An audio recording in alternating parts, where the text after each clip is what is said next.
ceci a contribué à ce que nous puissions ainsi nous exhorter, nous consoler et encore nous rappeler combien le Seigneur est bon à notre égard.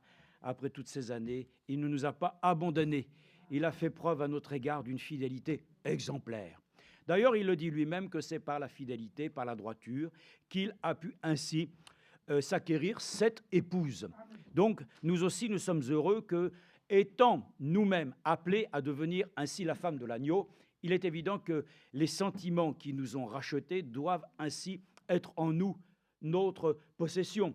Nous croyons qu'aussi le Seigneur a mis dans notre cœur la fidélité et la droiture. Et pour cela, il nous est donc convenable de faire aussi ce qui est juste, de venir malgré peut-être les difficultés du temps présent, de nous trouver quand même là où le Seigneur a souhaité que les enfants de Dieu puissent se rassembler, dans des endroits sur lesquels, nous le savons, on a construit cela avec des mains d'hommes. Mais Dieu n'habite pas dans des lieux sur lesquels simplement des hommes ont construit et bâti ces bâtiments. Le Seigneur lui-même habite là où les enfants de Dieu ainsi se sont rassemblés d'un même cœur. Nous sommes nous-mêmes le temple de l'Esprit et la maison de Dieu, c'est l'Église. Et l'Église du Dieu vivant, c'est le corps et les membres qui forment ainsi ce merveilleux édifice. Donc nous sommes heureux, le bâtiment est aussi un endroit sur lequel nous pouvons remercier, qui est chauffé. Nous avons de l'éclairage, nous avons même de l'eau, nous avons tout. C'est vrai, le Seigneur a tout pourvu et je pense qu'il y a tant de personnes qui aussi peuvent adorer le Seigneur avec bien moins de choses que nous avons. Mais ils aiment le Seigneur parfois même ainsi dans des moments de difficulté extrême. Beaucoup ont témoigné qu'ils ont aimé le Seigneur même quand ils n'avaient pas suffisamment à manger, qu'ils n'avaient pas le confort que nous avons. Et c'est une chose merveilleuse. L'amour de Dieu n'est pas contenté avec les choses matérielles. Dieu lui-même, lorsqu'il ainsi visite un cœur, l'amour qu'il met ainsi dans cette âme par l'Esprit de Dieu, ainsi le fait passer au-dessus simplement de tout ce que l'homme naturel pourrait espérer. Mais cependant, frères et sœurs, nous sommes reconnaissants à Dieu que malgré les épreuves de certains qui ne sont pas des épreuves toutes simples à traverser, nous croyons que Dieu est fidèle aussi pour les aider et pouvoir aussi, encore une fois, leur accorder la grâce de pouvoir rester ferme. Donc nous avons donc tous les éléments qui nous permettent de dire que nous n'avons aucune raison de nous plaindre. Vous avez quelque chose à vous plaindre? Alors, il faut aller dans les services qui sont prêts à recevoir vos doléances. Et oui, il y en a pas mal. Mais ici, on n'est pas venu dans cette maison pour présenter nos doléances, présenter ainsi toute notre amertume, essayer de pouvoir encore même apporter au Seigneur quelque chose que nous pourrions lui dire en quelque sorte, « Seigneur, si tu pouvais faire comme ça ». Nous sommes venus ici pour nous soumettre à lui. Donc, nous n'avons rien à lui demander de plus que simplement qu'il accomplisse sa volonté en nous. Bien sûr, nous pouvons formuler des prières, mais nous n'exigeons rien de notre Dieu. Vous comprenez ça? Nous n'avons rien à exiger de lui. Il nous a déjà tout donné. Le Seigneur, déjà, est celui qui comble nos attentes. Donc, nous sommes venus dans sa maison pour, au contraire, le louer, l'adorer, le remercier et de lui dire encore, nous avons faim et soif de toi, d'entendre encore ce qui peut contribuer à notre édification. Voyez-vous, nous avons entendu tellement de merveilleuses choses ces derniers temps et je pense que chacun peut le dire dans son cœur. Et je crois que c'est cette assurance. Nous sommes scellés pour la gloire. Et nous attendons ainsi, selon les Écritures, ainsi jusqu'au jour de notre rédemption. Est-ce que nous avons encore bien saisi et compris de quelle rédemption nous parlons? Nous parlons de la rédemption de nos cœurs, c'est-à-dire le jour où nous allons être changés, le jour où ce corps corruptible, ce corps d'humiliation, nous allons le quitter, parce que nous allons ainsi recevoir de nouveaux corps. Alors, en attendant que nous puissions recevoir l'immortalité, afin que, justement, tout soit englouti, alléluia, mais nous devons ainsi encore continuer, justement, à pouvoir venir dans sa maison, afin de pouvoir nous accorder la grâce qu'il puisse encore faire grandir chacun d'entre nous à la stature de l'homme parfait. Ça nécessite simplement de nous laisser docilement amener à l'obéissance. Jésus-Christ a été le modèle sur lequel nous pouvons le dire. Lui-même, il a été vraiment fidèle jusqu'à la mort de la croix. Et toutes ces choses nous sont relatées dans les Écritures. Ce que nous disons ici, c'est l'histoire du salut et de la rédemption. Celui qui veut prêcher un autre évangile, l'évangile de prospérité et de facilité, il peut toujours le prêcher. il a la liberté encore aujourd'hui d'ouvrir une salle et de pouvoir ainsi apporter son propre message. Mais il y a aussi une ordonnance que Dieu a faite, c'est qu'il a mandaté ses serviteurs afin qu'ils annoncent les oracles de Dieu et qu'ils annoncent en leur temps, frères et sœurs, la parole de la vérité, la parole prophétique annoncée d'avance qui s'est réalisée devant nos yeux et dont les enfants de Dieu l'acceptent sans contrainte. Et si contrainte il doit y avoir, alors cette contrainte doit nous porter à dire « Oh Dieu, contrains-nous à toujours te servir plus, chaque jour, fidèlement, afin que nous ne soyons pas ainsi simplement poussés par l'un et par l'autre, mais que Dieu nous accorde donc cette assurance. Nous avons été scellés pour la gloire. Jusqu'au jour de notre rédemption, nos âmes sont sauvées. Nous ne sommes plus des pécheurs. Nous sommes ainsi de ceux qui, le croyons, avons reçu, selon la parole de Dieu, le don du Saint-Esprit. Nous avons, frères et sœurs, après avoir entendu la parole de vérité, revenons dans les choses élémentaires, ce sont les bases, mais par laquelle celui qui l'entendrait aujourd'hui doit pouvoir venir à lui.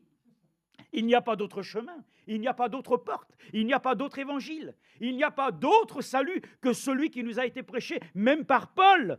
Paul a dit, je prêche la folie de la prédication, qui est de pouvoir dire aux hommes qu'ils puissent ainsi se laisser convaincre de Dieu par sa puissante parole, qui est l'évangile éternel, et que les hommes puissent ensuite se repentir, qu'ils acceptent que pourquoi Jésus est venu sur cette terre, mourir pour eux.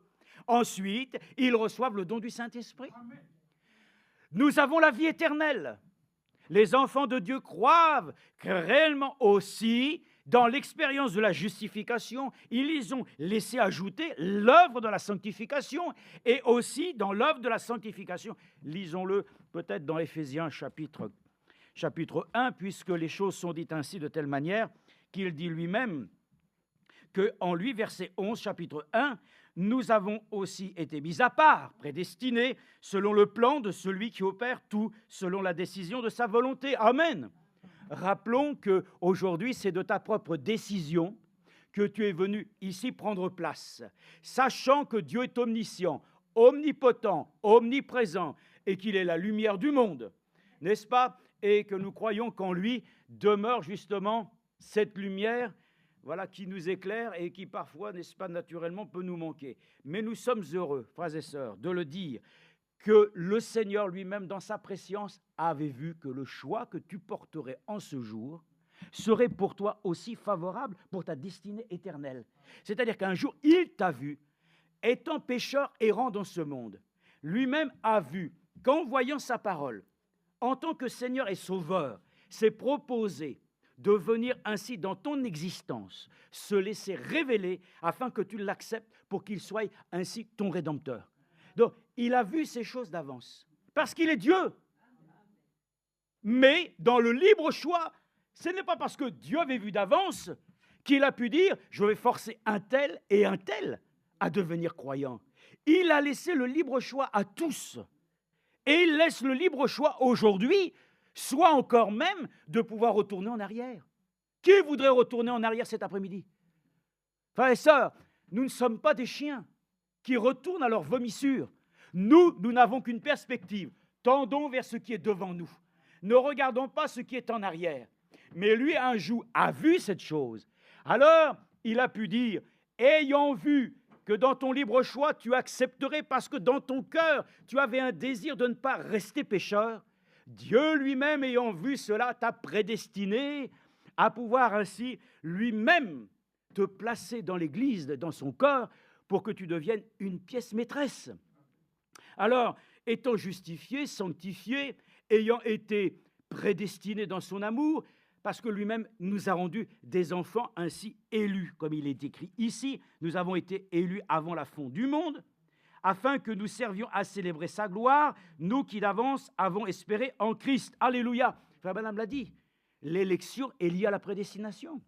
Nous avons été élus avant la fondation du monde, et beaucoup se disent, j'ai été élu, Dieu m'avait choisi, c'est vrai, mais il t'a choisi en fonction aussi de ce que toi, tu voulais l'accepter comme sauveur. Il faut quand même que nous puissions le comprendre. Si nous sommes des élus, c'est une chose merveilleuse. Dieu nous a choisis, il nous a élus et prédestinés dans son amour, parce qu'il savait que nous accepterions l'œuvre de la croix, l'œuvre du salut, Et nous sommes conscients que nous acceptons encore aujourd'hui de le servir pleinement. Et il dit en lui, nous aussi, après avoir entendu la parole. Vous avez entendu? Vous avez entendu? Après avoir entendu la parole de la vérité, parce que nous avons entendu la parole de la vérité, l'évangile de votre salut. Alors en lui, vous avez cru, amen. Il faut remettre les choses dans leur contexte. Hein. Il ne faut pas que nous puissions avoir un évangile tronqué ou un évangile qui s'est fabriqué autour de notre propre sentiment, de notre caractère personnel, où nous trouverions encore une raison aujourd'hui de dire « Dans le fond, Dieu m'a choisi, il m'a élu, parce qu'il y avait quelque chose de bon en moi. » Oh, nous étions tous des pécheurs, nés, conçus dans l'iniquité. Aucun, pas même un seul, n'est juste. Mais il t'a fait entendre sa parole, et il avait vu que cette parole conviendrait à ton besoin. Et il savait que ce besoin, toi, c'était de ne pas rester pécheur. Alors il dit, après avoir entendu la parole de vérité, l'évangile de votre salut, en lui, vous avez cru et vous avez été du scellé du Saint-Esprit qui avait été promis. Amen. Les gens ont du mal à penser qu'ils ont été scellés du Saint-Esprit. Mais frère et sœur, là tu es en train de diminuer. De diminuer ainsi les effets bienfaisants, amen, de ce que le Seigneur a accompli pour toi. Crois-le, tu es scellé, amen. Il le dit selon ce que nous venons de lire. Alors, et qui constitue le gage de notre héritage, amen. Nous avons aujourd'hui à pouvoir éprouver les choses et nous voyons bien que nous en touchons une partie, n'est-ce pas, tous les jours. Mais notre héritage céleste que nous allons bientôt ainsi pleinement profiter, nécessite de le dire que nous avons été scellés du Saint-Esprit qui avait été promis et qui constitue le gage de notre héritage en vue. Est-ce que nous avons une vue d'aigle? Oui, c'est bien de dire cela, mais la vue des aigles doivent reconnaître alors que c'est en vue de la rédemption de ceux que Dieu s'est acquis pour célébrer sa gloire. Et si vous voyez ensuite dans les autres épîtres que ce que la nature soupire, c'est après la manifestation des fils et des filles de Dieu, et que nous-mêmes nous attendons aussi notre souffrance, c'est la rédemption de nos cœurs. Donc, nous avons entendu. Nous croyons aussi que les enfants de Dieu ont une expérience authentique dans le baptême du Saint-Esprit. Donc, voyez-vous, il faut que nous prêtions attention à ces choses. On nous a enseigné l'onction. On nous a prêché le don du Saint-Esprit. On vient de nous prêcher encore le scellement du Saint-Esprit. On nous prêche ainsi le baptême du Saint-Esprit. Dans tout ça, il faut que nous soyons au clair. Parce que je vais vous dire une chose, dans le fond, c'est vrai, il y a beaucoup d'esprits dans l'humanité, mais il y a un qu'un seul Saint-Esprit. Et si vous lisez pour autant, n'est-ce pas, dans Apocalypse chapitre 1, il est parlé des 7 esprits. Mais frères et sœurs, beaucoup vous diront, voyez-vous, la Bible se contredit. Elle dit qu'il y a un seul Saint-Esprit, mais il y en a 7 qui étaient là. Non, mais c'est le même esprit qui, d'un âge à un autre âge, n'est-ce pas, s'est voyagé. Et c'est le même esprit qui était sur chaque mandaté, pour chaque âge, mais c'est toujours le même Saint-Esprit. Donc, voyez ça, que vous parliez du scellement, que vous parliez de l'onction, que vous parliez du baptême du Saint-Esprit, hein, c'est toujours le même Saint-Esprit. Hein. Il n'y a pas 50 Saint-Esprits, mais chaque, ce qui est mentionné là, chaque chose qui sont mentionnées, ont ainsi une tâche particulière. Amen. Beaucoup ont la vie éternelle. Et comme nous l'avons lu et nous l'avons vu encore à travers ainsi les écrits de frère Franck, que dans la seconde résurrection, il y aura ceux que le Seigneur aura vus, qui réellement lui appartenaient. Pourtant, ils n'auront rien fait de particulier. Ils n'auront même pas considéré la Bible, mais ils ont cru simplement. Et Jean 3,16 alors s'applique. Mais pour nous qui avons été appelés, frères et sœurs, nous avons été appelés à être l'Église, appelés à être l'épouse. Tout le monde n'a pas été appelé, évidemment. Et ça, c'est une grâce que Dieu nous a fait. Ça, c'est là que je me dis, frères et sœurs, il a vu que nous voulions l'aimer. Mais quant à lui de nous choisir comme étant son épouse, là, c'est une chose encore qui, je dis, merci Seigneur, parce que là, je ne vois pas en quoi je peux avoir ce privilège. Mais lui, il a vu les choses que lui a remarquées dans ton cœur. Il faut que tu puisses le dire, Seigneur, je t'en remercie. Donc, nous sommes heureux qu'il est écrit ainsi que ceux qui avaient été baptisés au nom du Seigneur Jésus-Christ, certains n'avaient même pas entendu parler d'un Saint-Esprit. Et il dit, est-ce que vous avez reçu le baptême de l'Esprit? Mais nous n'avions même pas entendu qu'il y avait un baptême du Saint-Esprit. Nous ne pouvons pas dire cela de notre jour, n'est-ce pas? Nous avons été enseignés, il y a un baptême du Saint-Esprit qui rend ainsi le croyant capable, frères et sœurs, d'entrer de plein pied dans le service du Seigneur. Le scellement est une chose sur laquelle ainsi maintenant les élus sont totalement ainsi rassurés. Les élus de Dieu attendent patiemment, amen, le jour de la rédemption de leur corps, de ceux qui auront part à la première résurrection. Bon, toutes ces choses nous montrent, frères et sœurs, que nous sommes heureux, que l'Esprit de Dieu nous possède et nous règne. Nous avons entendu, et reprenez cela tranquillement, c'est ainsi que nous le savons, les faux oins est un sujet particulièrement très important qui nécessite peut-être, nous y reviendrons, mais déjà réécouter tout ce qui a été dit. Rappelez-vous que ceux qui réellement, aujourd'hui, même s'ils ont le Saint-Esprit, ils sont loin de Dieu. Mais ce qui les a persuadés dans leur cœur, ce n'est pas la parole de vérité. Et ils sont conduits à faire toute autre chose. Ils disent, et ils ont l'expérience, oui, du salut, mais ils produisent en eux-mêmes tout le caractère opposé à celui de l'agneau. Donc faisons très attention. Cet après-midi, laissons-nous examiner par Dieu, afin que nous soyons rassurés que l'onction qui repose sur nous vient du fait que Dieu nous l'accorde, parce que nous avons reçu et que nous le recevons encore aujourd'hui, sa sainte et précieuse parole. Amen. Avec modestie, n'est-ce pas? Parce que nous n'avons pas la science infuse. Oh Dieu, révèle-moi, donne-moi la compréhension des choses. Que nous soyons pour... Je sais, je connais, je sais, j'ai entendu. Non, frère et sœurs, ne venons pas avec un cœur qui sait tout. Venons encore avec la pensée que Dieu peut nous parler et nous accorder par sa grâce sa puissante et précieuse onction indispensable. Mais l'onction qui repose sur sa parole révélée et dont nous prenons plaisir à pouvoir lire ensemble un passage dans le livre de Jérémie. J'ai l'occasion avec vous de lire ce passage, mais nous avons peut-être eu déjà l'occasion de le lire déjà personnellement chez soi, c'est certain, mais nous relisons des choses par lesquelles nous les reconsidérons, voilà, dans peut-être le sujet de cet après-midi, qui est important aujourd'hui. Nous comprenons d'abord ici combien, dans cette parole de Jérémie chapitre 28, Jérémie est un prophète, vous le croyez, un véritable prophète de l'Éternel. Il a été choisi, il n'a pas une vie facile, hein? Ah non, il n'a pas de vie facile, mais il est consacré à Dieu. Un enfant de Dieu qui est consacré au Seigneur ne peut pas avoir une vie facile. Alors cet évangile-là n'est pas pour moi, mais il ne le prend pas, mais il est pour nous. Il est pour tous ceux dont le Seigneur a dit, « Oh, resserrez !» Le chemin n'est pas large, hein? Mais c'est le chemin ainsi des méprisés du Seigneur. Et Jésus lui-même enseigne les béatitudes. Heureux quand vous serez... Oh là là, ça fait beaucoup de choses sur lesquelles il me semble que nous allons subir beaucoup ainsi d'épreuves. Mais les épreuves du temps présent nous sont nécessaires. Elles produisent en nous tout ce que nous savons qu'elles doivent produire. Elles nous produiront en nous un cœur résistant à l'épreuve.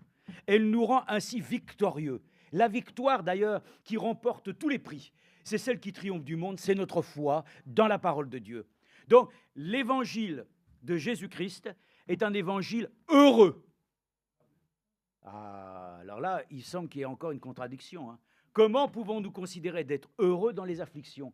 Heureux quand on dira du mal de vous. Heureux quand on vous outragera. Heureux. Ah, ouais, ça, il y a un secret. Et le secret, c'est que les enfants de Dieu savent qu'ils ne peuvent pas ainsi, dans ce monde, eux-mêmes être heureux. Mais nous sommes heureux lorsque nous savons que Dieu lui-même prend soin de nous conduire là où nous savons devoir être. Et pour ça, il a même dit à Pierre, « Oh Pierre, de toute façon, un jour, quelque chose va te ceindre et tu iras là même où tu ne voudrais pas aller. » Donc, voyez-vous, frères et sœurs, il y a une chose qui est certaine, là où le Seigneur a prévu une place, nous irons. Mais sur cette chose de cette terre, c'est vrai que les choses sont parfois très compliquées, difficiles, mais le Seigneur n'a pas donné au Seigneur Jésus-Christ non plus la facilité. Il a appris l'obéissance.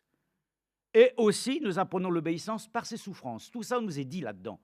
Donc, est-ce que nous sommes conscients qu'à travers cela ne nous rend pas des gens qui vivons donc simplement sous l'affliction et sous le joug? Frères et sœurs, il faut voir encore une chose, et nous allons le dire, selon l'Écriture. Notre vie chrétienne est une vie sur laquelle chaque croyant doit porter aussi le joug. Et nous allons voir ce que c'est le joug. Mais Jésus l'a dit lui-même que tu ne porteras jamais le joug tout seul. Il faut que dans ta vie, tu sois conscient. Les difficultés du temps présent, tu ne les portes pas seul. Notre vie n'est pas une vie solitaire. Nous vivons et nous marchons conjointement les uns avec les autres, unis dans un même cœur et dans un même esprit. Donc, et ça, oui, chez les enfants de Dieu, il y a une sorte de joug qui semble reposer puissamment, et même tellement puissant que parfois, il semble qu'il va nous écraser. Alors, lisons dans Jérémie ce qui nous est dit ici, c'est important, parce que Jérémie lui-même, depuis le début de son appel, son rôle, si je puis dire, parce que les prophètes ne sont pas des comédiens, ils sont des envoyés du Seigneur. Ils sont les porte-paroles, ils sont la bouche de Dieu. Ils expriment les oracles et la volonté du Tout-Puissant. Et Jérémie a été choisi dès son jeune âge. Mais Jérémie, déjà, tu n'auras pas de femme, tu n'auras... Voilà. Bon, lui, pour lui, c'est...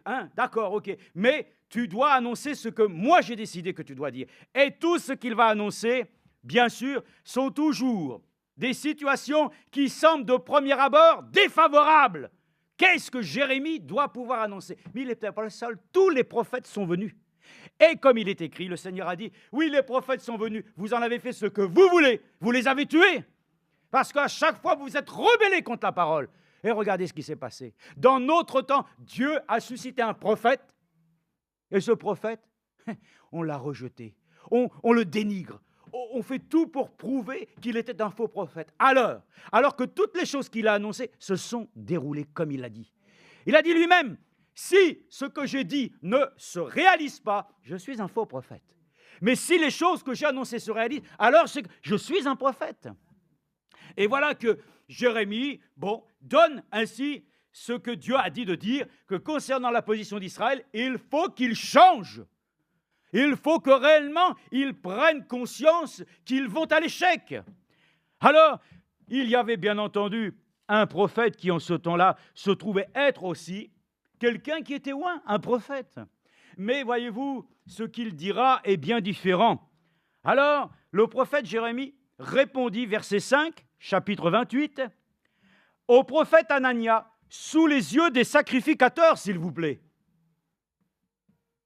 Il n'y a pas de choses qui, pour les prophètes, se font en catimini. Les prophètes sont sur la voie publique.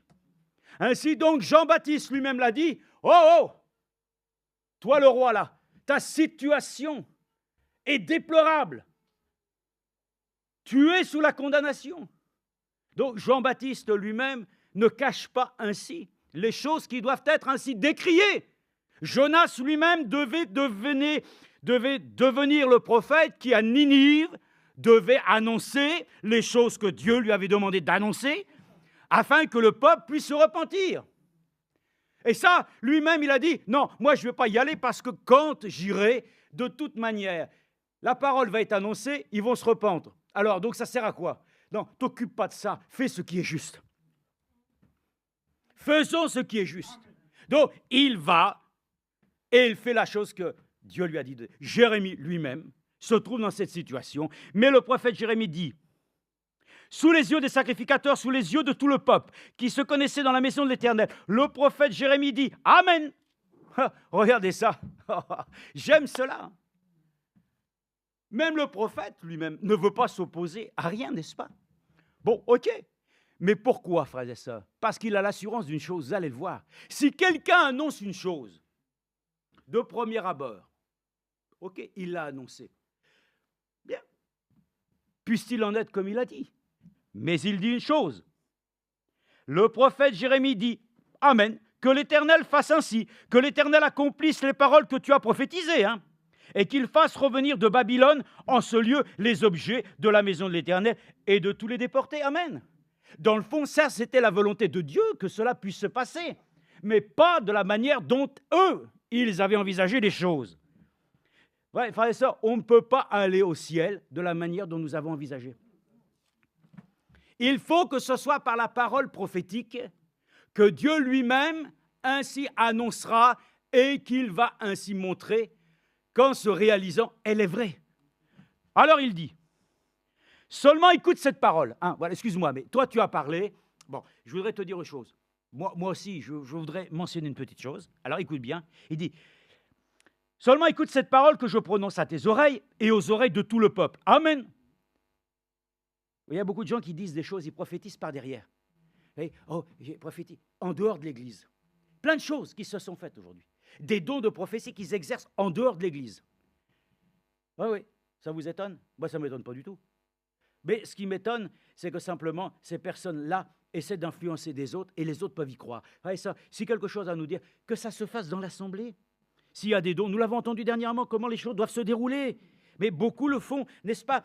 Des choses, oh oui, Dieu nous a dit, mais il n'y a jamais de témoin, on ne peut même pas savoir, on ne peut même pas, disons, comme il est écrit, si l'un parle en langue, que 2 ou 3 examinent, on ne peut même pas.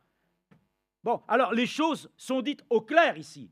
Le prophète lui-même ne l'a pas dit, non, devant tout le monde, il dit, et il dit lui-même, les prophètes qui ont paru avant moi et avant toi, depuis toujours, ont prophétisé contre de nombreux pays et de grands royaumes, la guerre, le malheur et la peste. Voilà, donc, beaucoup de prophètes, n'est-ce pas, n'ont pas annoncé ce que toi tu as annoncé. Parce que nous allons voir qu'est-ce qu'il avait annoncé. Et je pense simplement, vous savez, il y a d'autres, Michée, ah oui, mais Michée aussi, n'est-ce pas, quand du temps, bien sûr, d'Akab, on a demandé s'il ne restait pas quelquefois un petit prophète, n'est-ce pas, quelqu'un qui pourrait dire, bon, lui il est arrivé, et puis, voilà, en fin de compte, il a commencé à dire des choses. Il dit, non, je t'ai demandé de dire la vérité. Bon, très bien. Alors, la chose qui va arriver, c'est... tu vois, je te l'avais dit. De toute façon, avec les vrais prophètes, ils annoncent toujours des choses qui vont aller... Oui, frères et sœurs, quand la parole de Dieu s'adresse à toi, ça va toujours contre tes projets. Ça va toujours contre tes idées.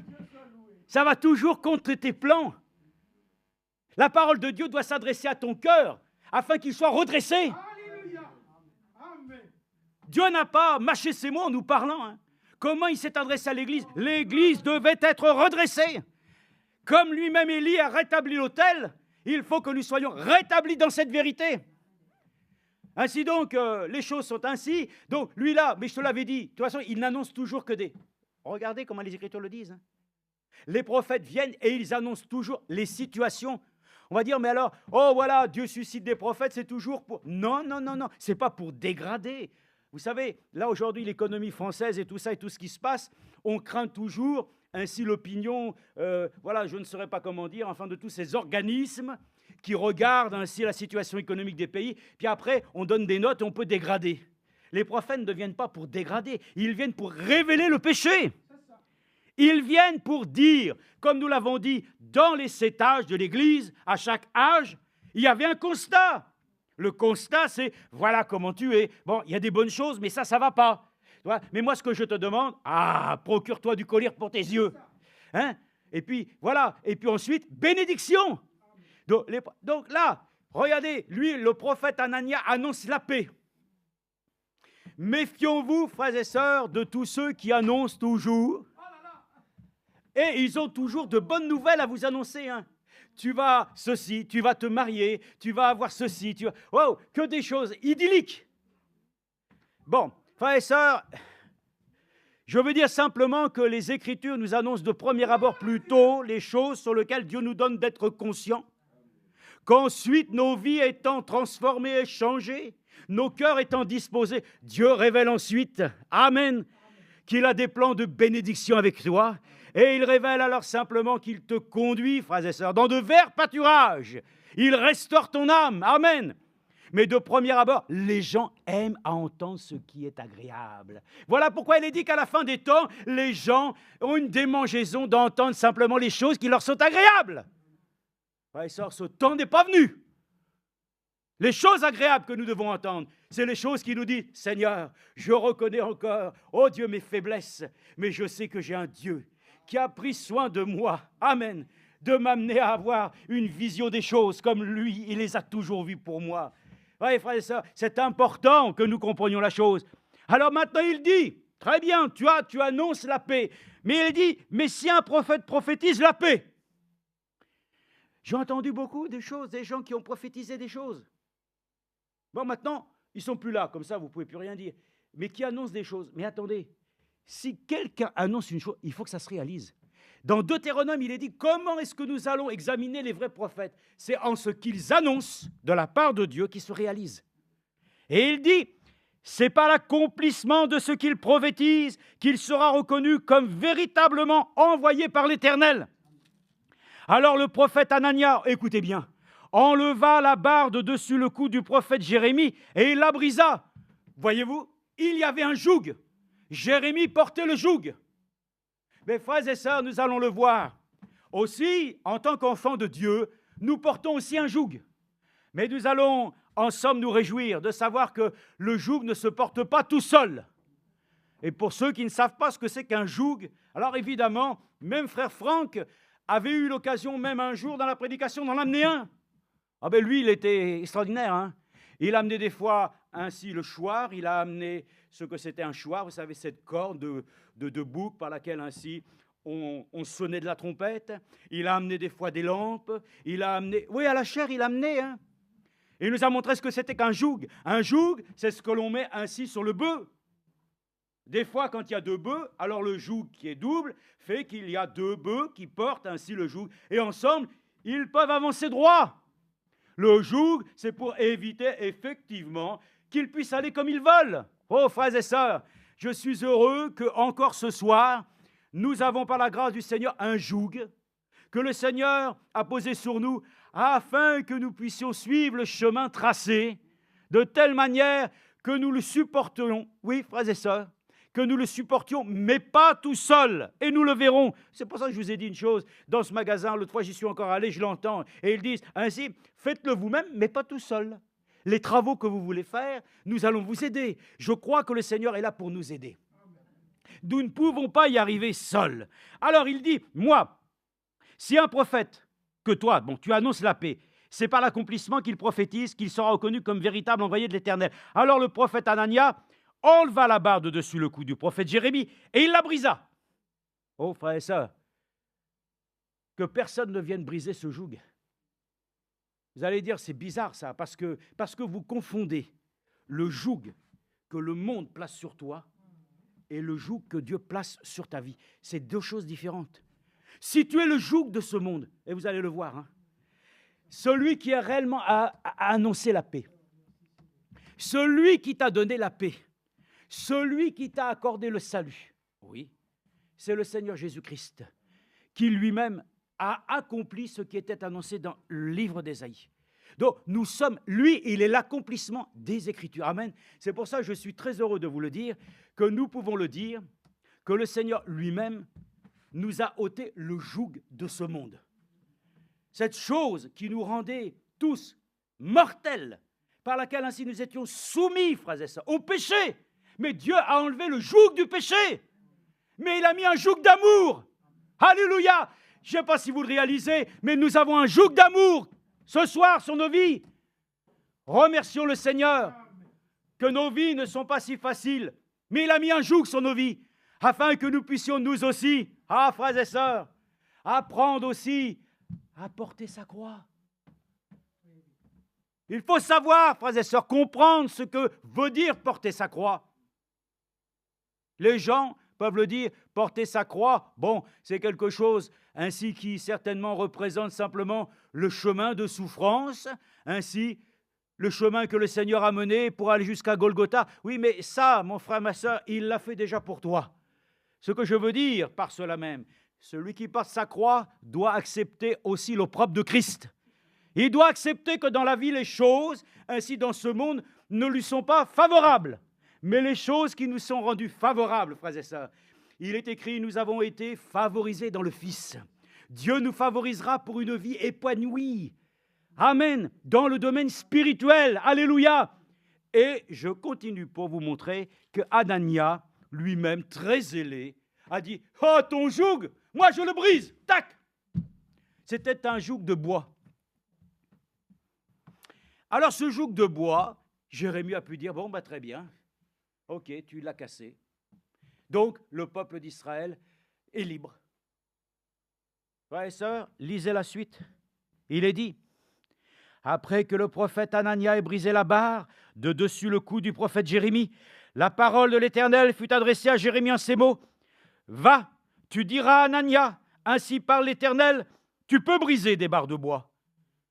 Tu les remplaceras par des barres de fer. C'est ainsi, par l'Éternel des armées, le Dieu d'Israël, des armées, le Dieu d'Israël. Je mets un joug de fer sur le cou de toutes ces nations pour qu'elles servent Nebuchadnezzar, roi de Babylone, et elles le serviront. Amen. Regardez ça. Un joug plus sévère de fer que personne ne peut briser. Donc, c'était une image pour vous montrer que déjà, le prophète lui-même, Jérémie, portait un joug. Ce joug était, bien entendu, un poids qu'il portait sur lui-même et qui représentait, bien sûr, le poids de la souffrance d'un peuple et qui, ainsi, ne souhaitait pas ainsi s'abandonner au Seigneur, mais qui pensait qu'il pourrait bien tranquillement vaincre sur l'ennemi. Alors, le Seigneur dit lui-même, ce prophète, Anania s'est vu ainsi donc, disons, dicter cette parole que le joug de fer remplacerait le joug de bois et qui serait un asservissement du roi de Babylone qu'ils serviront. Donc, première chose, les prophètes qui annoncent la paix. Ben, voyez-vous, le problème, c'est que la chose ne s'est pas réalisée comme cela. Mais ce que Jérémie a annoncé, c'est réalisé. Première chose. Donc, voyez-vous, l'histoire de ce qu'est un joug. Première chose, regardez, concernant, j'ai pris ça sur Genèse. Alors, on va dire, mais quel rapport avec Genèse? Ben, on va le lire ensemble et on va essayer de comprendre que lorsque Jérémie lui-même parle de ce joug, je pense à ce que le Seigneur dit. Mon joug, il n'est pas difficile. Vous vous rendez compte? Mon joug, il est doux et léger. Ça vous dit quelque chose? Mon joug, il est doux et léger.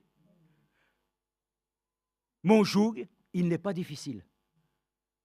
Donc, ça veut dire qu'il y a un joug que nous devons porter. Jérémie a porté le sien. L'ennemi a voulu essayer de montrer, non, il n'y a pas de joug à porter, vous êtes libre. Frères et sœurs, nous allons le voir. Celui qui est en Jésus-Christ, il est libre du péché.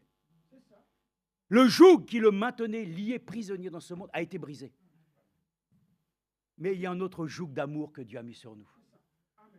Première la chose, maintenant, regardez, c'est le cas de Genèse, chapitre ainsi 27, et nous lisons à partir du verset 38. Oh, une histoire pathétique. Pathétique. Elle est liée, bien entendu, à ce que nous avons saisi aussi, quand le Seigneur lui-même nous a dit qu'il était le premier-né de toute la création. Nous l'avons encore entendu. Oh, écoutez, je crois que c'est mercredi. Combien ainsi, frère Franck a pu reprendre cette chose avec une profondeur que j'apprécie toujours parce que c'est la même, c'est le fondamental pour le croyant. Jésus-Christ, il est le principe de la nouvelle création. Est-ce que vous avez compris? Pas de la première. Cette seconde création en Jésus-Christ t'a fait devenir toi-même une nouvelle création. Nous sommes nés de nouveau. Et comme le premier Adam était l'expression du charnel, ce qui est venu ensuite, le second Adam, l'esprit vivifiant, a fait de nous des esprits renouvelés. Donc nous sommes de l'Église des premiers-nés. Donc la bénédiction repose pour qui? Pour toi, pour moi, qui sommes l'Église des premiers-nés, parce que lui, il est le premier-né de la nouvelle création. Mais voilà qu'en ce temps-là, il y avait un droit d'aînesse. Mais Ésaü lui-même, le pauvre garçon, est-ce qu'on va lui jeter la pierre? C'était un homme rustre. Lui, c'est la chasse. Lui, c'est le bien manger. Bon, les choses, pourtant, on lui a dit, c'est pour toi. Ah, oui, bon, ben d'accord. Mais il ne voyait pas l'utilité. Mais il y en avait un autre qui voyait l'utilité, n'est-ce pas? Il voulait être béni. Allez, sœurs, nous voyons comment les choses sont dites. Verset 38, Ésaü dit à son père, tu n'as donc que cette seule bénédiction. Mon père, mais moi aussi, bénis-moi, mon père. Vous allez dire, vous rentrez dans... Non, je ne rentre pas dans une pièce, mais regardez ce qui est dit. Ésaü se mit à sangloter. C'est pathétique. Ésaü vient de se rendre compte qu'il a perdu la bénédiction. C'est son père Isaac qui lui répond, voici, ta demeure sera privée des ressources de la terre. Hein? Qu'est-ce que tu dis? Ta demeure sera privée des ressources de la terre. Et la rosée du ciel d'en haut Oh, tu vivras de ton épée et tu seras servi à ton frère. Ah, frères et sœurs, regardez bien, c'est merveilleux de voir ça.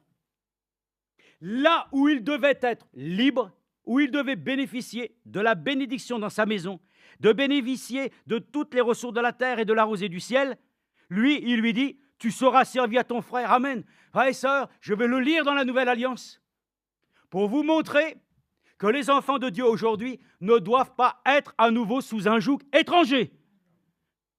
Dieu nous a libérés d'un joug. Ce n'est pas le temps de se laisser mettre à nouveau sous un nouveau joug. Moi, je veux rester sous le joug de celui qui m'a dit, mon joug, il est léger. Je veux pouvoir ainsi, que ma vie soit toujours ainsi, sous le joug du Tout-Puissant. Mais vous allez dire, mais c'est une sacrée contrainte. Vous comprenez pourquoi l'homme de Dieu a dit, oui, mais que Dieu puisse nous contraindre. Parce que le joug est nécessaire pour que l'animal fasse son travail. De la même manière, il est écrit aussi plus loin que nous avons besoin, comme les chevaux, d'un mors dans notre bouche. Dieu lui-même a montré tous les types, même de la nature, pour que nous-mêmes, nous puissions être domptés. Vous savez qu'il y a une chose qu'on ne peut pas dompter, c'est la langue. Jacques le dit. Mais le Seigneur lui-même, par son Saint-Esprit, dompte la langue. Frères et sœurs, c'est important. Donc, lui-même, il nous a montré une chose.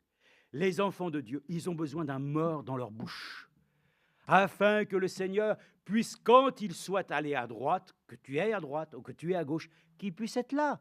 Moi, je remercie que le Seigneur nous accorde la grâce, frères et sœurs, de nous avoir donné le Saint-Esprit.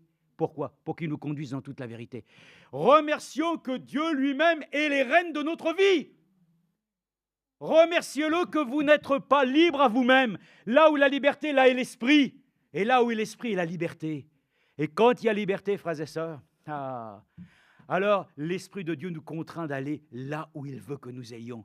Frères et sœurs, si nous sommes libres dans ce monde aujourd'hui, de faire ce que nous voulons, de penser ce qu'on veut, d'aller où je veux, je voyage quand je veux, je vais voir qui je veux. Frères et sœurs, notre vie est plus qu'en danger. Nous devons, frères et sœurs, être convaincus que notre vie est sous l'étreinte du Tout-Puissant, qu'il a établi un joug dans notre vie, c'est-à-dire quelque chose qui repose sur nous pour que nous ne puissions jamais de nous-mêmes pouvoir faire les choses comme nous l'entendons. Dieu avait béni ainsi donc le premier-né et il dit, regardez, tu vivras de ton épée, tu seras servi à ton frère, mais en errant librement ça et là, tu briseras son joug de dessus ton cou. Amen. Donc les choses sont là de telle manière qu'on voit que ce que Dieu lui-même avait prévu pour ainsi Ésaü, c'était de bénéficier des ressources de la terre, de la rosée du ciel, mais il va vivre de son épée. Alors, j'ai fait, et on va voir justement dans le Nouveau Testament, mais quelque chose de merveilleux, parce que, regardez, un homme qui vit par ses propres capacités, là, il est dit, tu vivras de ton épée. Mais frères et sœurs, celui qui vit de son épée, ça veut dire, c'est celui qui va vivre ainsi, par ses propres forces. Et nous le savons, frères et sœurs, nous ne vivons pas selon nos envies et notre chair, mais nous devons vivre par l'esprit. Frères et sœurs, c'est ça la bénédiction. Celui qui se laisse amener sous l'obéissance de Dieu, il va être béni parce que le joug qui est placé sur lui, c'est le joug de l'esprit. Mais sinon, tu vas te mettre sous le joug de quelqu'un d'autre. Frères et sœurs, ayons l'assurance que nous avons réellement expérimenté le véritable Saint-Esprit, par laquelle nous dépendons réellement de l'Esprit de Dieu, mais pas de l'Esprit de l'homme qui nous conduit. Voilà pourquoi beaucoup sont conduits, parce qu'ils ont vu, à travers des ministères, des hommes, par laquelle, ainsi, ils sont attachés à lui. Ne soyons jamais attachés à un homme. Soyons attachés toujours au Seigneur. Les gens se sont mis sous un joug religieux. C'est le temps d'en sortir. Donc ici, Ésaü, puisque la chose ne te revient pas, tu vas faire les choses par toi-même. Mais sache qu'alors que tu vas être sur le joug de quelque chose. Et ça, c'est le joug de quelque chose, de quelqu'un. Frères et sœurs, nous voulons être sous le joug de notre Seigneur. Bon, il lui dit quand même, mais en errant librement, ça de là, tu briseras son joug de dessus ton cou. Ça veut dire, avec le temps, à force de faire les choses par la force, tu vas te libérer des contraintes de ce joug. Oui, mais sauf que le problème, c'est que tu auras pris des distances avec ton Dieu. Tu seras peut-être libre des gens, mais nous, ce qu'il faut, c'est que nous soyons dépendants de Dieu. Donc, c'est important de voir comment Jérémie, d'un premier coup, voit qu'un prophète annonce la paix. Et de cette paix, en fin de compte, Jérémie dit que non, il y a un joug qui a été posé. Alors, le faux prophète, si on peut dire, en quelque sorte, la fausse inspiration, fait que lui, il brise le joug pour ainsi essayer de montrer que, voilà, non, ce qu'il a dit lui-même était la parole de libération.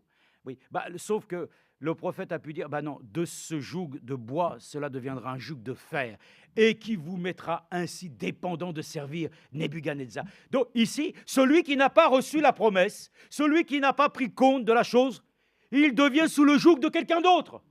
Mais l'Église elle-même, l'Église qui a reçu la promesse de pouvoir recevoir celui qui est le second Adam, alors il fait partie de l'Église des premiers-nés. Amen.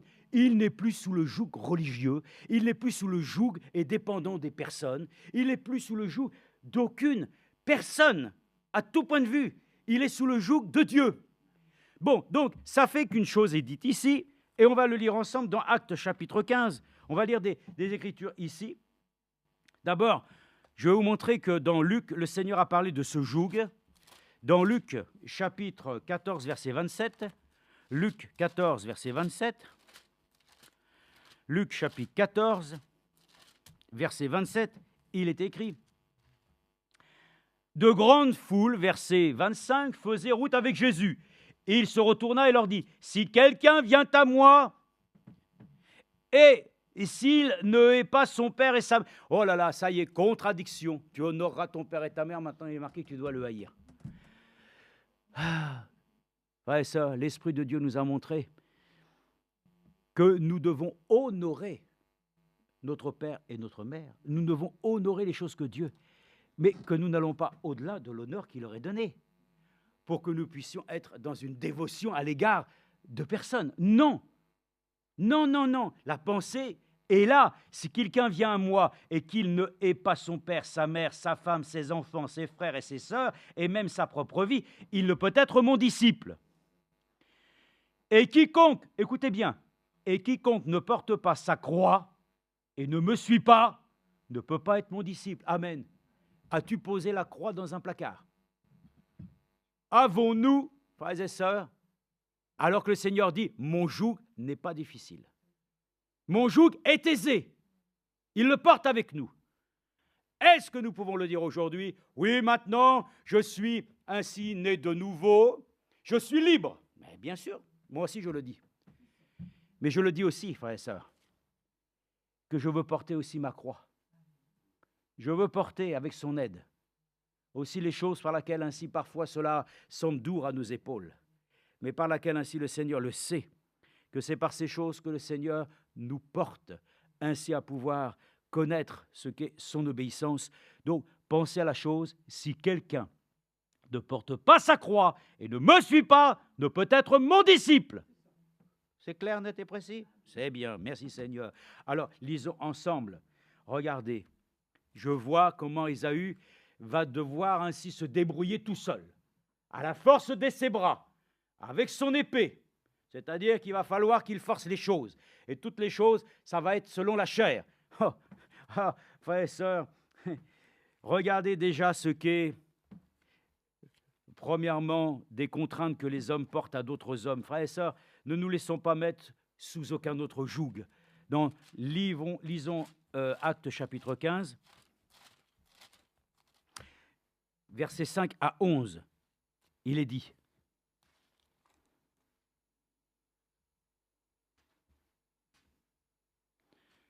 Oui, Acte 15, je pense 5 à 11, on va le lire. Alors quelques-uns du parti des pharisiens avaient cru et se levèrent et dirent qu'il fallait circoncire les païens et leur commander d'observer la loi de Moïse. Les apôtres et les anciens se réunirent pour examiner cette affaire. Ça, c'est bon, hein? Ah, il faut examiner les choses de Dieu, hein? Mais il faut les examiner à la lumière de Dieu aussi, hein?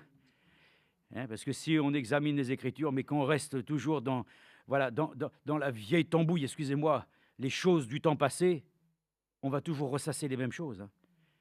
Mais le temps n'est plus aux discussions, le temps est de croire, je le crois de tout mon cœur. Les apôtres et les anciens se réunirent pour examiner cette affaire. Après une vive discussion, Pierre se leva et leur dit, « Frères, vous le savez, dès les tout premiers jours, Dieu a fait un choix parmi vous, afin que par ma bouche, les païens entendent la parole de l'Évangile et qu'ils croient. Et Dieu qui connaît les cœurs leur a rendu témoignage en leur donnant le Saint-Esprit, comme à nous.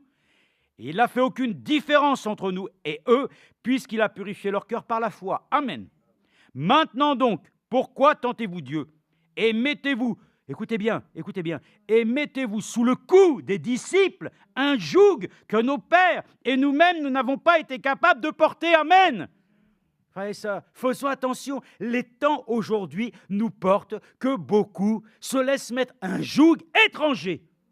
Et je vais vous montrer ce que c'est quand même qu'un joug étranger. Mais déjà, il est dit ici, à cause, frères et sœurs, de cette discussion de ceux qui voulaient circoncire à tout va, faire appliquer les choses de la loi. Est-ce que vous croyez qu'il y a forcément, évidemment, une réponse? Bien sûr, c'est dans Galates. Dans Galates, chapitre 5. Donc, Galates, chapitre 5, versets 1 à 13. Écoutez bien, je vous ai parlé de liberté. C'est pour la liberté que Christ nous a libérés. Demeurez donc fermes et ne vous remettez pas de nouveau sous le joug de l'esclavage. Ah, donc c'est bien ce qu'on a dit.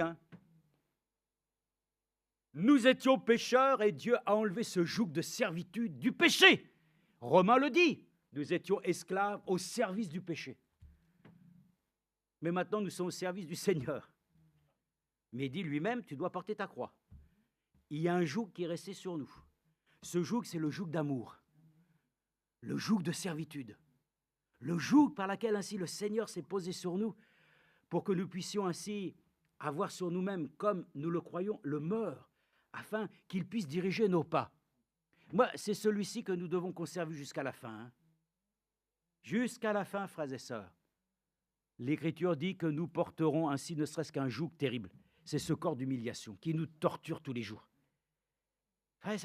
C'est un joug que de voir beaucoup de choses qui donnent... Oui, mais on est lié comme ça à ces choses jusqu'à la fin. Pour ça, Paul l'a dit, mourir m'est un gain.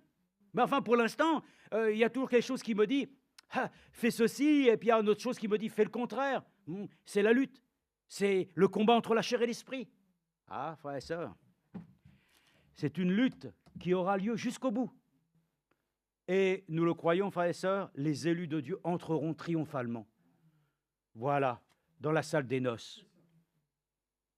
Donc, et ne vous remettez pas de nouveau sous le joug de l'esclavage. Voici, moi, Paul, je vous dis que si vous vous faites circoncire, Christ ne vous servira de rien.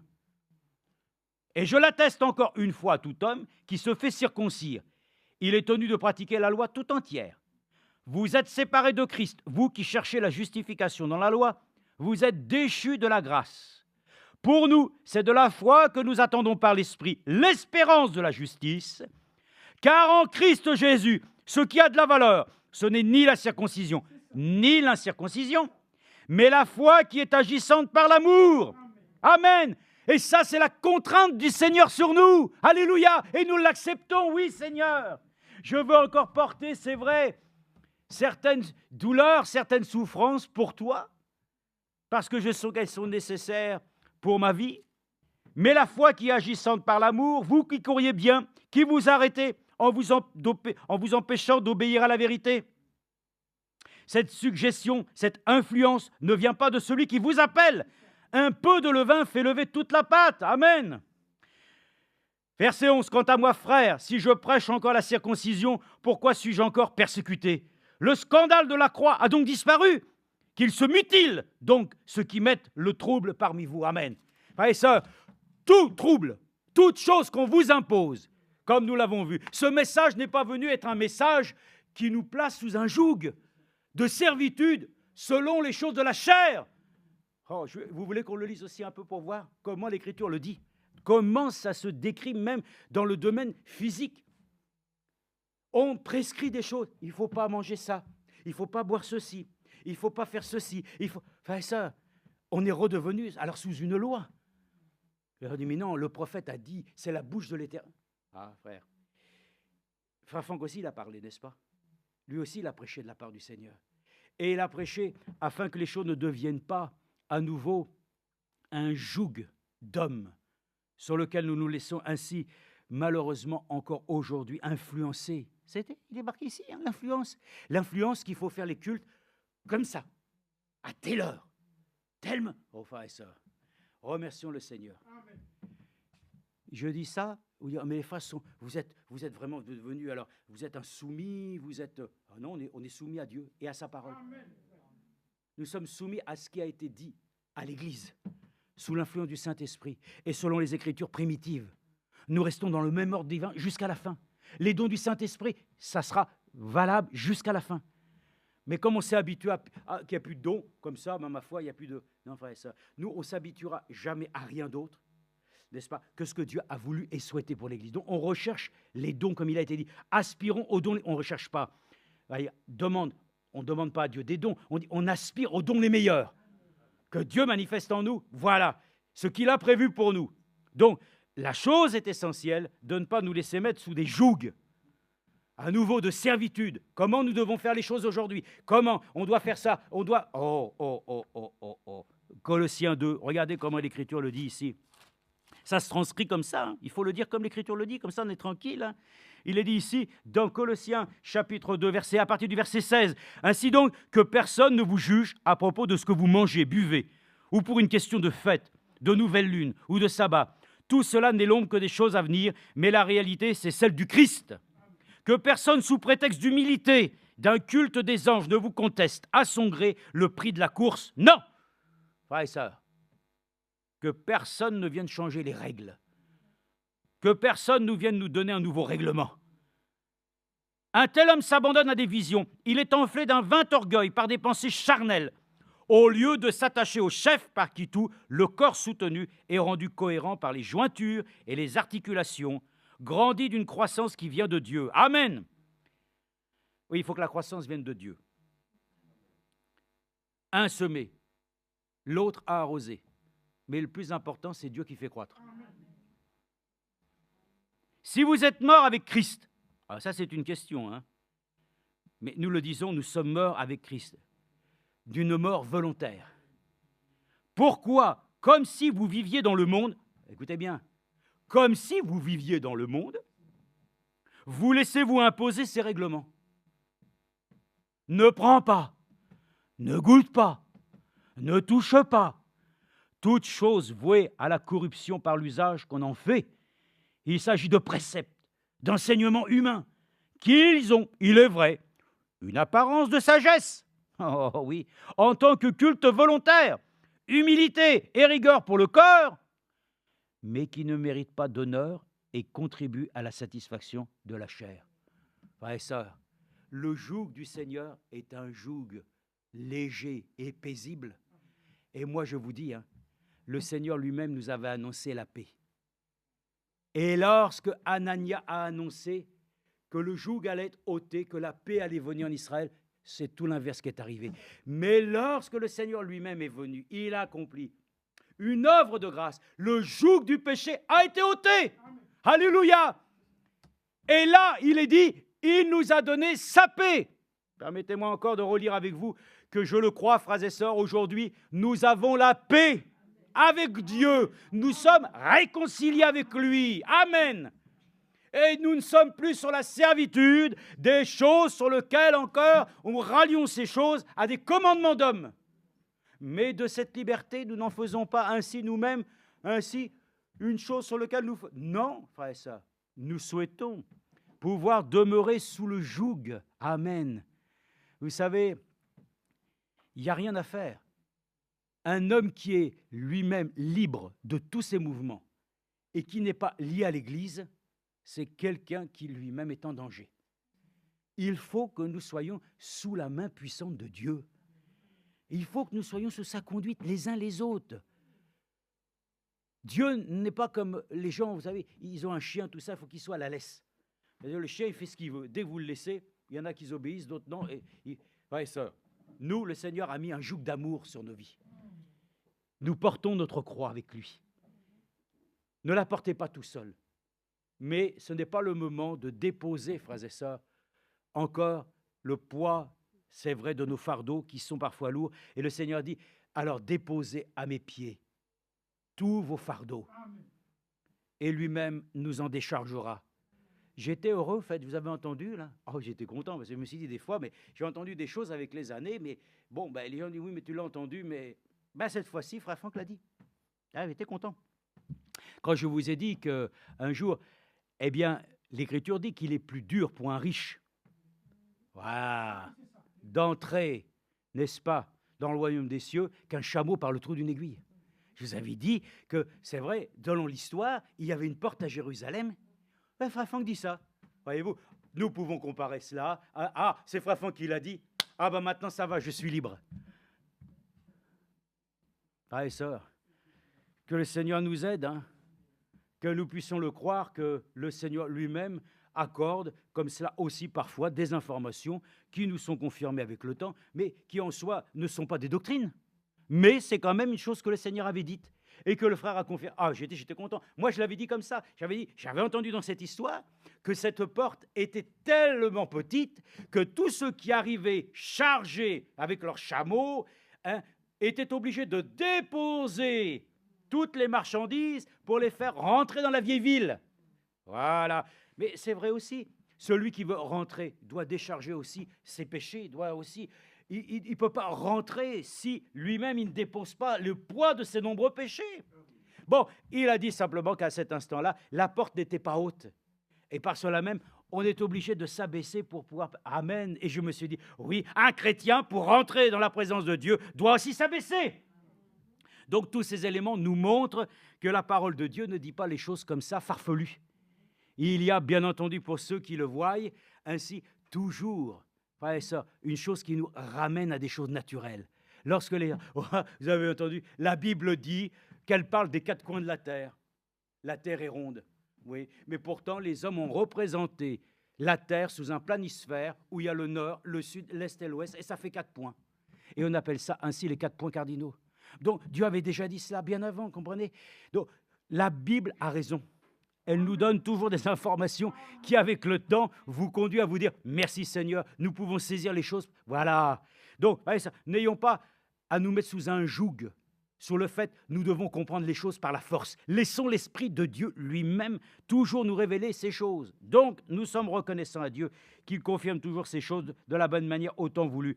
Ainsi donc, il est écrit ici dans Éphésiens chapitre 2. Regardez bien encore une fois, Éphésiens chapitre 2. On va bientôt terminer, mais laissez-moi finir au moins ça. Éphésiens chapitre 2, versets 11 à 18. Une écriture où il est dit, 11 à 18, « Souvenez-vous donc de ceci, autrefois, vous, païens, dans la chair, écoutez bien, dans la chair, on a dit ça, dans la chair, traités d'incirconcis par ceux qui se disent circoncis et qui le sont dans la chair et par la main des hommes. Vous étiez en ce temps-là sans Christ, privés du droit de cité en Israël, étrangers aux alliances de la promesse, sans espérance, sans Dieu dans le monde. » Oui, ça c'était ta situation, c'était la mienne, mais elle a changé maintenant. Ah oui, maintenant nous avons part à toutes ces choses.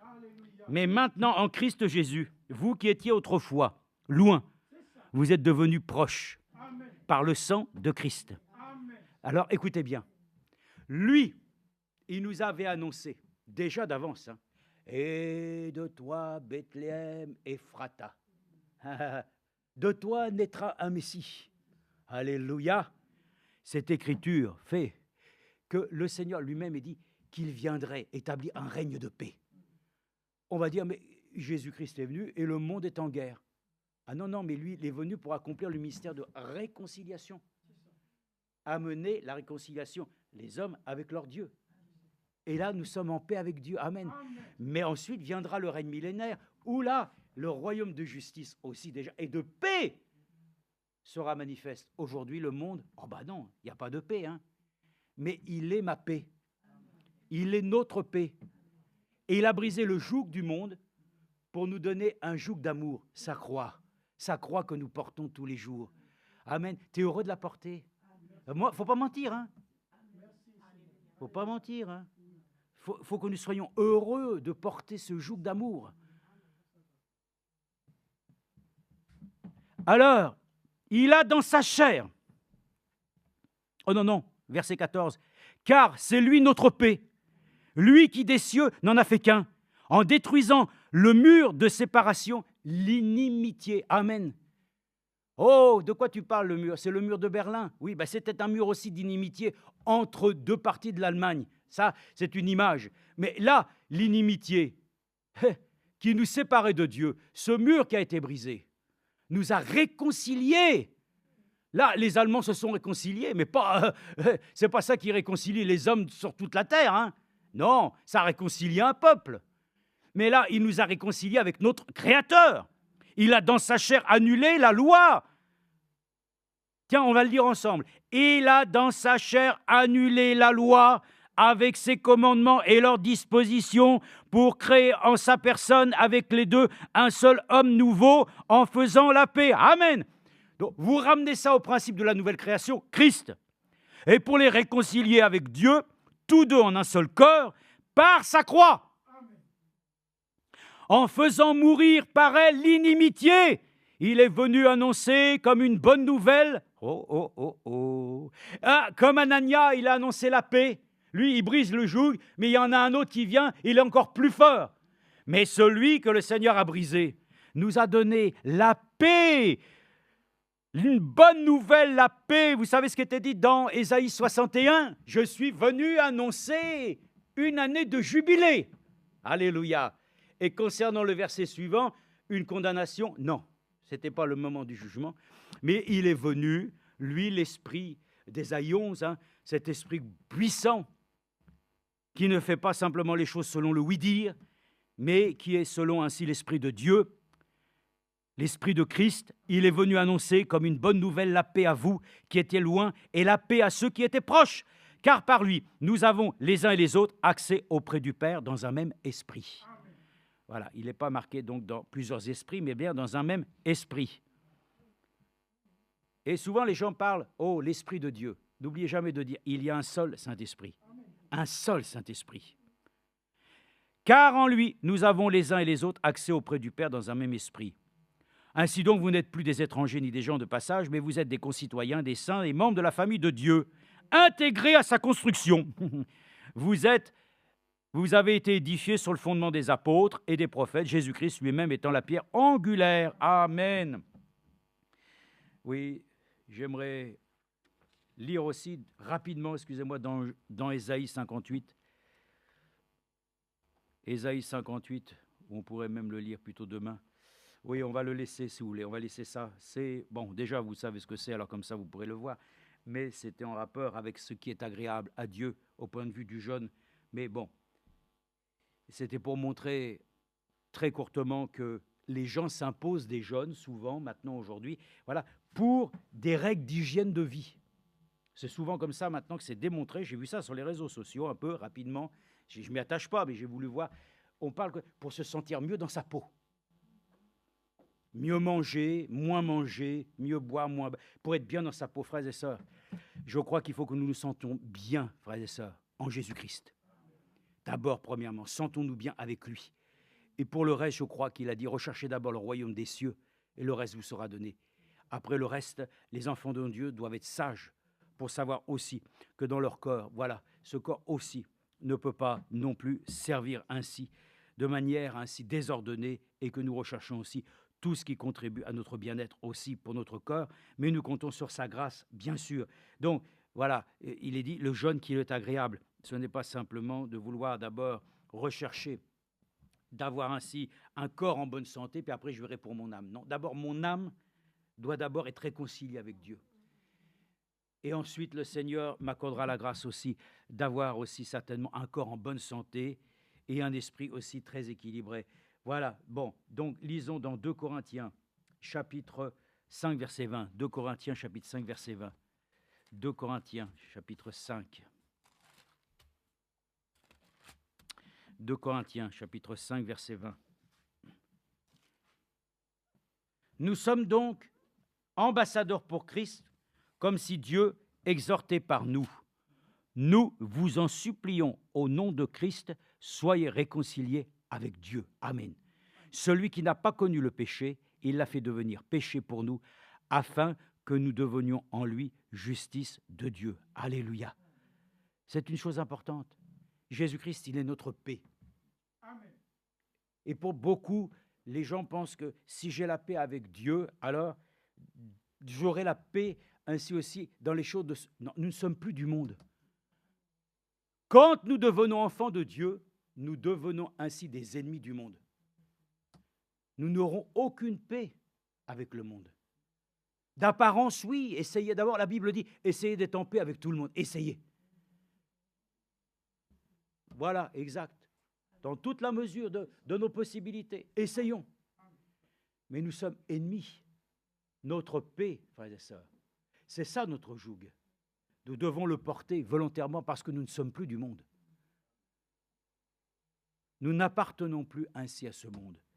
Alors, nous sommes heureux de pouvoir le dire. Nous avons été réconciliés avec Dieu. Christ, il est notre paix. Amen. Terminons avec encore quelques versets. Romains chapitre 1, verset 3. Je parlais ainsi du glorieux chemin que le Seigneur nous a tracé. Donnons-lui honneur en rappelant comment il le mentionne.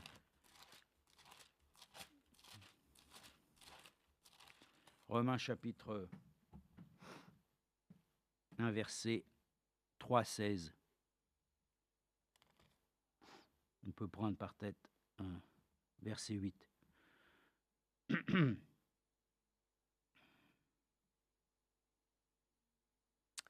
Je rends d'abord grâce à mon Dieu par Jésus-Christ au sujet de vous tous, parce que votre foi est renommée dans le monde entier. Dieu que je sers en mon esprit, en annonçant l'évangile de son Fils, m'est témoin que je fais mention de vous toujours, et continuellement dans mes prières, et je demande d'avoir enfin, Dieu voulant, une occasion favorable d'aller chez vous, car je désire vivement vous voir pour vous communiquer quelques dons spirituels, afin que vous soyez affermis. Amen. Ben, ce sont des paroles qui ont leur place, n'est-ce pas? Eh oui, oui. Puisse Dieu nous communiquer quelques dons spirituels, afin que nous soyons affermis. Alléluia. Les ministères ont été donnés en vue de l'édification. Là, il est parlé aussi des dons spirituels, afin que nous soyons affermis. Amen. Je crois que la parole de Dieu aussi, comme il est dit, elle nous sert de grande consolation. Amen. Donc, vous voyez bien que tous les éléments qui touchent ainsi la parole de Dieu nous sont favorables. Ça ne peut pas nous affaiblir. Donc, toutes ces choses, dans le cœur des enfants de Dieu, nous devrions pouvoir aussi y prêter attention dans nos prières. Celui qui a besoin de sagesse la demande, le Seigneur lui donnera. Amen. Nous voyons bien que le Seigneur vraiment a pour nous des choses les meilleures en réserve. Je ne veux pas que vous ignoriez, frères, que j'ai souvent formé le projet d'aller vous voir afin d'avoir quelques fruits parmi vous, comme parmi les autres nations, mais j'en ai été empêché jusqu'ici. Je me dois aux Grecs et aux barbares, aux savants et aux ignorants, de mon vif désir de vous annoncer l'Évangile à vous aussi, car je n'ai pas honte de l'Évangile, c'est une puissance de Dieu pour le salut de quiconque croit, du juif premièrement, puis du grec. En effet, la justice de Dieu s'y révèle par la foi, et pour la foi, selon qu'il est écrit, le juste vivra par la foi. Amen. Donc c'est important que nous puissions le dire. Un enfant de Dieu réconcilié avec son Dieu lui accorde ainsi de pouvoir aspirer dans tout ce que nous venons de lire, d'aspirer aux choses les meilleures pour que nous puissions vraiment laisser notre foi s'exprimer au mieux de ce qu'elle peut être. Donc le juste vivra par la foi, vivons par la foi, vivons avec ce que Dieu nous a donné, sa parole, parce que la foi vient de ce que nous entendons de la part de Dieu. Donc remercions le Seigneur que, voyez-vous, le Seigneur nous aide dans nos difficultés, dans nos afflictions, c'est-à-dire dans ce joug que nous portons dans ce monde. Le Seigneur nous accorde la grâce de nous soulager, de nous apporter, frères et sœurs, ainsi, dans sa bienveillance, de pouvoir ainsi sentir que son amour qui nous porte, alléluia, nous délivre toujours de toutes les difficultés. Mais c'est notre lot, quoi. C'est notre lot. Nous devons ainsi considérer le grand joug d'amour ainsi qui ainsi est pour nous un grand avantage. Oui, oui. Nous aimerions, n'est-ce pas, nous sentir tellement parfois libres, légers, pouvoir ainsi sentir que nous sommes comme les oiseaux. Hein, oui, mais un jour, nous allons nous envoler. Un jour, nous allons nous envoler. Mais aujourd'hui, nous sommes tenus encore, frères et sœurs, de tenir la barre, de pouvoir encore nous laisser ainsi amener à pouvoir considérer que l'amour de Dieu est vraiment précieux dans notre existence. Je termine. Je prends 1 Pierre 3,8 et puis nous prions. 1 Pierre 3,8. Voilà. 1 Pierre 3,8. Enfin, ayez tous la même pensée, les mêmes sentiments.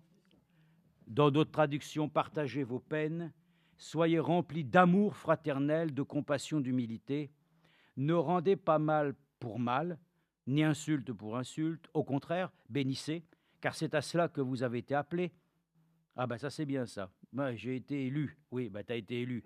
Et moi aussi, nous avons été élus pour bénir, n'est-ce pas?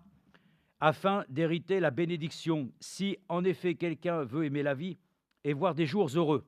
Ah, alors ça c'est merveilleux, ça quand on aborde les choses comme ça. Si en effet quelqu'un veut aimer la vie, oui, et voir des jours heureux, oui, qu'il préserve sa langue du mal et ses lèvres des paroles trompeuses. Je ne comprends pas. Nous, on pense toujours, voyez-vous, le côté, les choses, on va dire des choses bien. Oui, mais le Seigneur, dans son conseil, nous dit que si nous voulons aimer la vie et voir des jours heureux, voilà le conseil de Dieu. Hein, c'est curieux quand même pour dire, ah bah, dis des bonnes choses sur ton frère, hein, va aider les pauvres. Non. Voyez-vous, si c'est ce joug d'amour qui est sur toi, alors tu prends la chose, oui Seigneur, je vais le considérer de cette manière, que je préserve ma langue du mal, de mes lèvres des paroles trompeuses, qui s'éloignent du mal et fassent le bien, qu'ils recherchent la paix et la poursuivent. Amen. Donc, ça encore, c'est un sujet, on ne va pas le prendre, mais franchement, frères et sœurs, rechercher la paix, nous l'avons trouvé. Ben, il faut poursuivre, il faut continuer, il ne faut pas se décourager, hein, car le Seigneur a les yeux sur les justes et les oreilles ouvertes à leurs prières. Mais la face du Seigneur se tourne contre ceux qui font le mal. Amen. Donc, celui qui recherche la paix, mais il puisse aussi la poursuivre, afin que nous puissions trouver ainsi une raison encore valable de continuer le combat. Ainsi, Paul l'a dit ici. Encore une fois, nous pouvons le transcrire ainsi. J'ai combattu le bon combat. Bon. Donc, nous-mêmes, nous devons combattre pour remporter le prix. Donc, frère, est-ce que nous comprenons que c'est vrai, le joug que nous portons est un joug de bénédiction. Amen. Ce n'est plus le joug de l'esclavage du péché, c'est le joug d'amour. Et tous ceux qui veulent vous annoncer ainsi, voilà, même d'apparence, ça semble être bien, ce sont des jougs, ça, des jougs qui se posent charnels. Voyez ça, qu'aucun joug charnel ne se pose sur nous, mais que le joug de l'Esprit de Dieu nous fasse porter notre croix, nous fasse ainsi le considérer que le joug que nous portons avec lui, mon joug n'est pas difficile. Alors, remercions-le qu'il nous accorde la grâce de continuer à rechercher le bien, à rechercher et de pouvoir le dire, le combat de la foi, le combat que nous menons, oui, c'est une chose qui nous pèse dessus, mais dont nous savons qu'elle est indispensable. Nous avons besoin ainsi que le Seigneur nous aide à porter ce joug tous ensemble. Et que s'il a été annoncé que ce joug, un jour, sera brisé, ce joug, c'est lorsque nous aurons quitté ce corps. Voilà, aujourd'hui, nous sommes pris dans ce corps, c'est un joug, oui, eh bien oui, mais nous l'acceptons jusqu'à ce que nous puissions parvenir à l'état d'homme fait. Merci Seigneur, et nous prions ensemble.